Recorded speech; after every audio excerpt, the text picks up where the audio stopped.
Good morning mga mare! Kamusta kayo? For today's video mga mare, samahan nyo naman ako gumawa ng masarap na dessert. Alam ko, hindi na ito bago sa lahat at madalas na natin itong ginagawa. Ito ay ang masarap na coffee jelly. Ayan mga mare, una ko ang ginawa dito ay pinalambutan o pinakuluan ko nga itong mga sago. Maliliit lang na sago yung aking ginamit dito mga mare. Tapos ayan, set aside ko na muna. Gumamit ako dito ng 4 na pack ng black gulaman at 2 pack naman itong white gulaman na unflavor. Tapos ayan, ilagay na natin ito dito sa ating malaking kaserola. Nakalagay nga dito sa packaging na Mr. Gulaman mga mare na bawat sachet nga nito ay 6 na cups na tubig yung gagamitin. Pero ako, ginawa kong 4 na cups lang bawat sachet. Nasa ganun, gusto ko kasi maging firm yung ating gulaman at maging masarap yung pagkakaluto nito, hindi siya malambot. Sunod naman, naglagay lang ako dito ng 1½ cup naman ng asukal. Pwedeng asukal na puti or brown sugar yung ating gamitin. Maglalagay din ako dito ng 1 kutsara naman na instant na kape, tapos tinunaw ko lang sa mainit na tubig at inilagay ko dito sa ating mixture.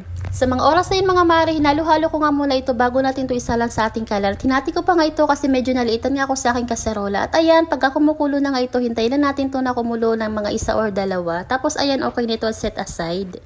Inilagay ko na nga ito sa mga molder na meron ako mga mare at ginamitan ko nga ito ng strainer nang sa ganun wala itong buo-buo. At ayan, set aside lang natin, makalipas ang 1 oras, ito na yung ating gulaman.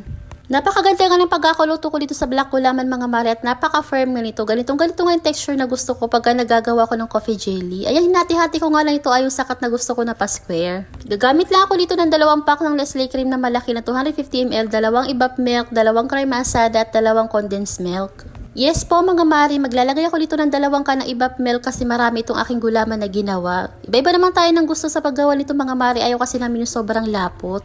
Ayaw din namin sa sobrang tamis ito mga mare, kaya naman itong mga ingredients na aking inilagay saktong-sakto nga lang. Kahit may evap milk na ito ay creamy pa rin ito kasi maglalagay tayo dito ng Nestle cream. Ayan, nilagay ko na nga yung mga gatas na kakailanganin natin dito at hinalo-halo ko nga lang ito ng mabuti. Napakadali nga lang gawin ito mga mare at napakabilis lang din itong sundan. Inilagay ko na nga rin dito itong sago na nilaga ko kanina, nagbuubo pa nga dyan, pero pagka nilagay na natin dito sa mixture ay maghihiwa-hiwalay na rin yan. At bukod nga sa napakadali lang gawin itong coffee jelly mga mare ay mas mura lang din yung gastos nito kumpara sa ibang mga dessert. Ay maglalagay naman ako dito ng 1 teaspoon naman ng kape ulit at ayan tutunawin ko lang sa mainit na tubig at ilalagay natin dito nang sa ganun may aroma talaga ito ng kape.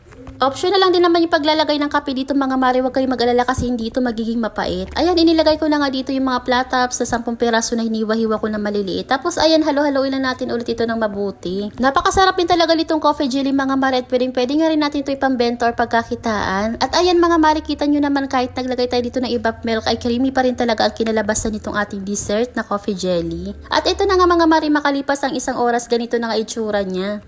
Masarap din talaga itong mga mare, lalo na kung siserve mo ito ng malamig at hindi gaanong matamis kasi hindi nakakaumay. At ito na nga mga mare, kain tayo.